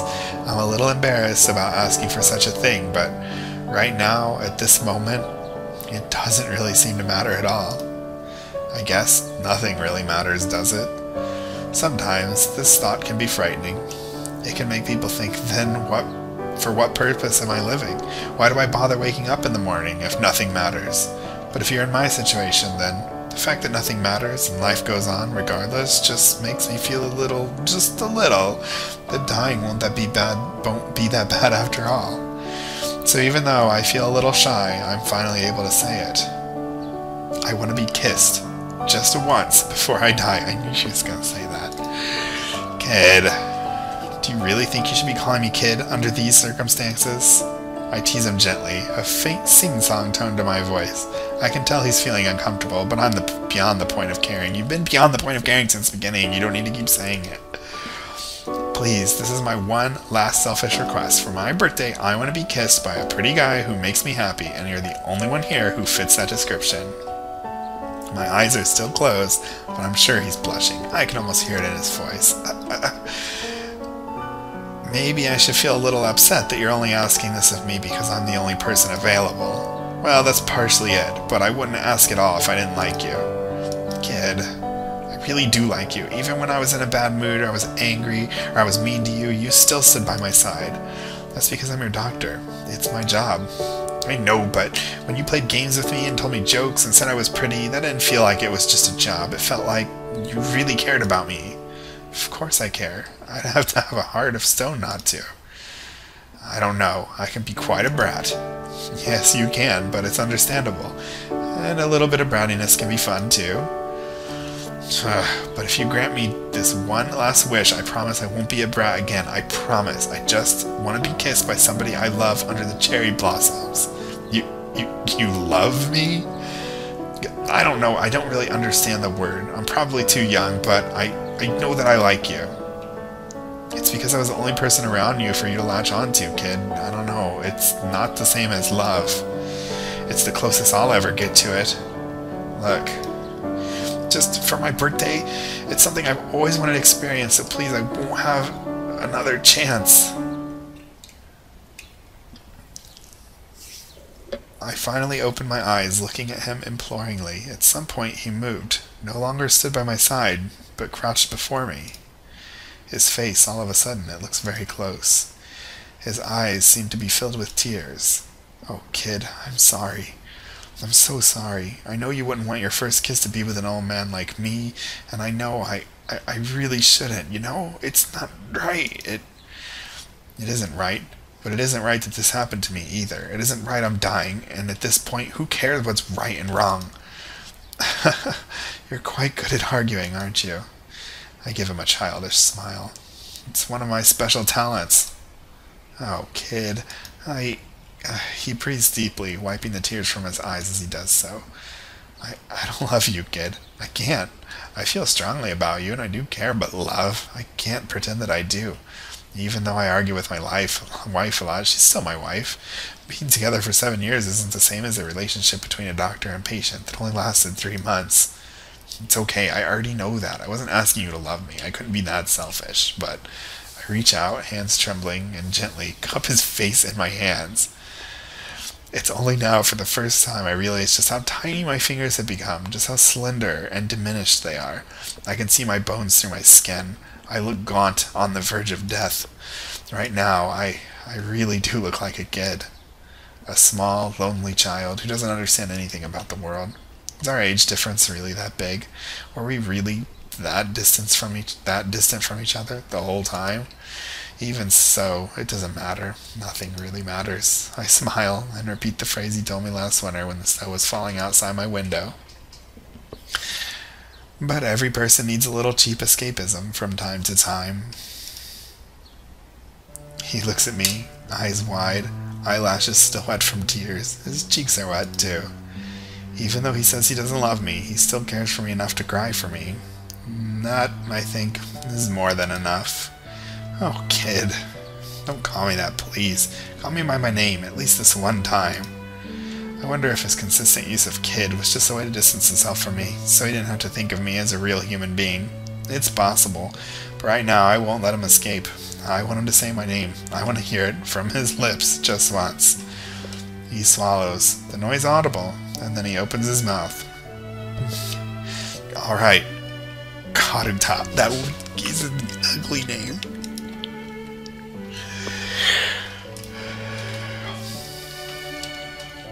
Thank you for using my real name just once. It's no problem. You don't need to thank me.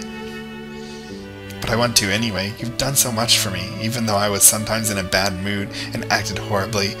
I must have been difficult for you to deal with, but even so, you still stood by me. I can't even begin to tell you how thankful I am.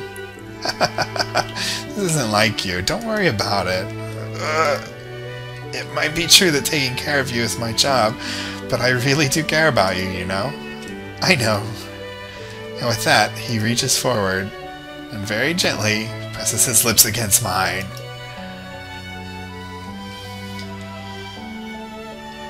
What the heck?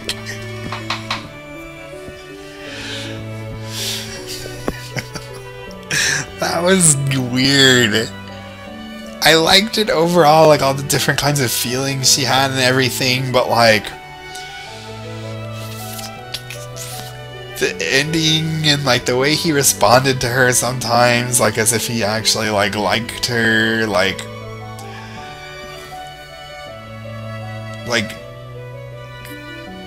I mean, I understand her, like I understand him like developing an attachment toward her or whatever, but like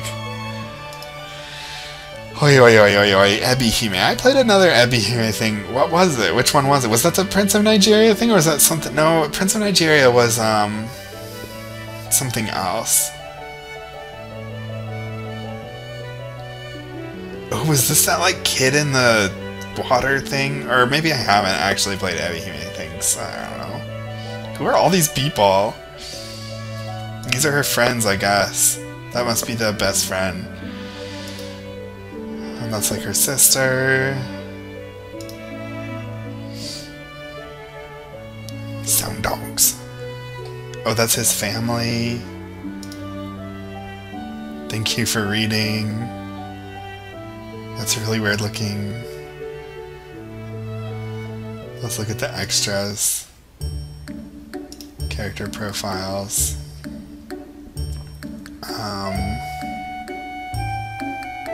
Her favorite food is pudding she's stolen from her littered sister. I don't really feel like reading these like right now. Oh my gosh, they have like full names. Momose Daisuke. This is like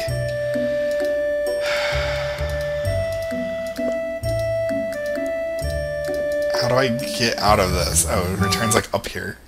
Author's notes. This is Ebi-Hime here. Thank you for playing White Box. I hope you enjoyed it. To begin, I know the idea for the story is very cliche. I'm sure there's lots and lots of innocent young girl is hospitalized, falls in love with doctor type stories out there. I don't think it's very original. However, it's something I wanted to write for a while now, and because I had some spare time, I decided, why not? I think it's a little kind of cliche, but I think it was written pretty well. I think that's what's important. I actually wrote the whole story in 2 days, and did the rest of the coding and the fanciest extra things on the 3rd day. So this actually didn't take very long to complete. Even so, I hope the quality of it is acceptable. This game was made in like 3 days. I kind of have an interest in writing relationships with very large age gaps. That's cool. I think the simple dynamics between 2 characters, if the age difference is very large, can be interesting and in and of itself. And if the characters are well defined, the actual setting might not matter all that much. I suppose the setting and circumstances of the characters might give reasons for why such relationships will begin though.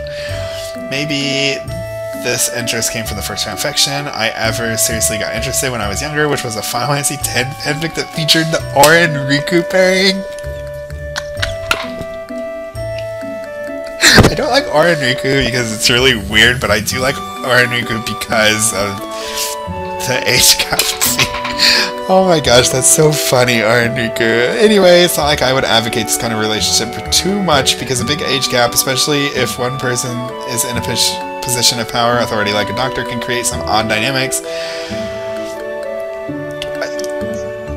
I think when it's something like this patient-doctor thing, I would not advocate it, but my mate is a lot older than me, 30 years older than me. So I don't think, and it's very good, you know. I don't think, I wouldn't say that our age has caused any kind of like problems whatsoever. There are things you could say you attribute to age, like physical ability or like different kinds of mindset or cultural background or something, but those can be different between people of the same age too. And it's not so much the age that is the problem, you know what I mean? Anyway, I really enjoyed this, except for the kind of ending. Oh my gosh.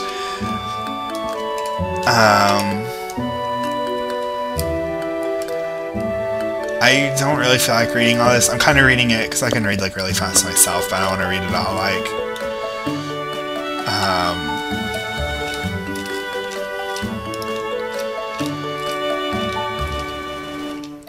It's kind of boring that I'm just sitting here reading it without reading it aloud, but let's return. Let's return. How the return's in a different place. I can't believe this was made in 3 days. I think that's pretty impressive. Because, I mean, there were a few parts where I definitely feel like the text was not edited well. You know, like there was some weird punctuation in there. There was a couple of things I felt might have been misspelled, but I was kind of, you know, not really like focusing on it. And then some places where some words were left out or whatever. You know, not a lot though. Overall, it felt like it was, you know, maybe like hurriedly edited. Maybe it was. And then all of the art and all this stuff, like, did she draw this? Oh no, I don't remember what the credits said, but to get all of this done in 3 days, well, I guess it was just the writing and the programming, but even still, to write something of this length in 3 days and 2 days, I think that's pretty impressive. Something of this length with this kind of coherence and quality. That's pretty cool.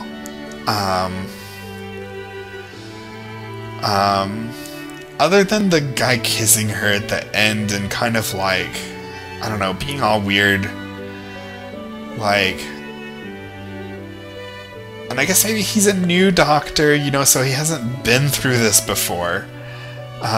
So maybe he did get really attached to her. Maybe this is his first, like, case of, like, you know, like a terminal patient, and so maybe he did get really attached to her and, like, really want to work really hard to, like, make her happy and comfortable and everything like that, and so I kind of succumbed to some of her wishes. So I guess, like, it makes sense. But yeah, I still think the whole kissing her thing at the end or whatever was kind of, like, I just don't feel like he would do it. But I guess there would be people who would, maybe, I don't know.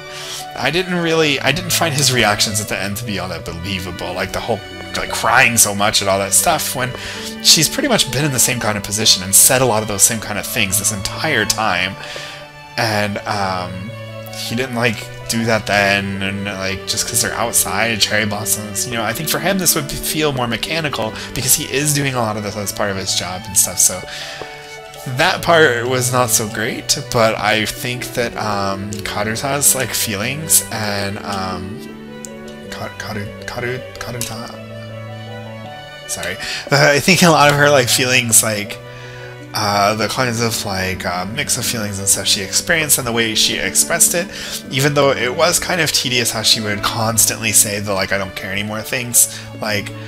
But I assume that in this kind of situation that it would be very possible to feel that way and constantly feel like bogged down by this like nothing matters, like ideas, and maybe having to tell yourself that over and over is an easy way to deal with the fact that you're going to be dead soon, you know, and still unexpectedly, even after knowing for several months like she has known, you know, maybe telling yourself over and over that it doesn't matter is like you know, a way to deal with this. So I guess I can understand that. Like, I don't think that but as a reader, it got a little tedious sometimes, but I can excuse that because I think it adds to the character of Karuta. I think this was really well written, and for it to be written in 2 days, like, I'm still kind of amazed by that, you know, because I write too, not as often as probably this person, but, you know, there's a lot of planning that goes into it and a lot of revision and stuff, and to write something like this in 2 days I think is really impressive. And then the coding, I can see doing that in 2 days. This game is pretty simple, and she did it, I'm assuming since she uses Hime to refer to herself, she did it in Ren'Py, which has a lot of the structure there for you already, so it's pretty much just, you know, and I'm assuming she has experience with Ren'Py too, is what it sounded like from the extras. I swear I've played another Ebi-Hime thing before, at least once. Maybe even on my channel. I don't know. But this was great. This was a great experience, and I can't believe this was made in 3 days, like, at least from her perspective. I'm assuming there's people who made the art, and then you have to consider that it seems like the sound effects and the music and stuff were just used like royalty-free stuff, so that did of course take time to create at some point, but wow. This was great. Thank you so much for recommending it to me. It was a really great trip. As always, I have problem closing up and making a kind of conclusion here at the end, because I just want to keep rambling, and because I always am thinking like, oh, what did I leave out? What do I still want to say? Instead of actually trying to come to some kind of conclusion. So yeah, this was great. Awesome. Thanks for the recommendation. I would love to do another thing like this. It's perfectly fine when they don't have the choices. Actually, it kind of makes it easier for doing just like a reading like this. I hope my reading was okay. I was kind of, when she was crying, I was trying to make myself emotional so that I would cry as well, even though I don't think I would have cried reading that part myself, but I did actually start to cry a little bit. I did cry at the part with the little sister, though. Usually things with little kids, they really get to me, so that part I did cry. I felt really bad for the sister, because the sister was throwing a tantrum, I think because she was kind of starting to realize the like the impermanence of life, maybe, or maybe realize the situation her sister was in. And then I think also then Karuta, you know, was hearing those kinds of things from her sister, and you know, it was hurtful because she had to experience seeing her sister in that kind of painful situation, but also because the things her sister was saying made her have to reflect on herself and consider her own situation and the way she had been treating others, and she had this kind of sense of guilt for making her sister feel that way, even though like her situation is understandable, but you know, she still ended up feeling that sense of shame on top of having to experience that all at the same time, and just that was a really emotional part for me, so I did cry a bit at that, but I was trying to hold it back so I could keep reading. If I was playing this like not reading, I might have even cried more. But I don't know. When I played not Into the Gloom, To the Moon, man, I was just bawling on camera. So I don't know. And again, I'm not concluding. So this was awesome. I love emotional stories like this. This was really well written, especially for 2 days, and I'm just saying all the same stuff over again. Thanks for the recommendation. Thank you for watching. I hope you tune in. If you want to see more stuff like this, it would not hurt to subscribe, and please like the video and stuff like that. You know, I hate asking, but I've met about out.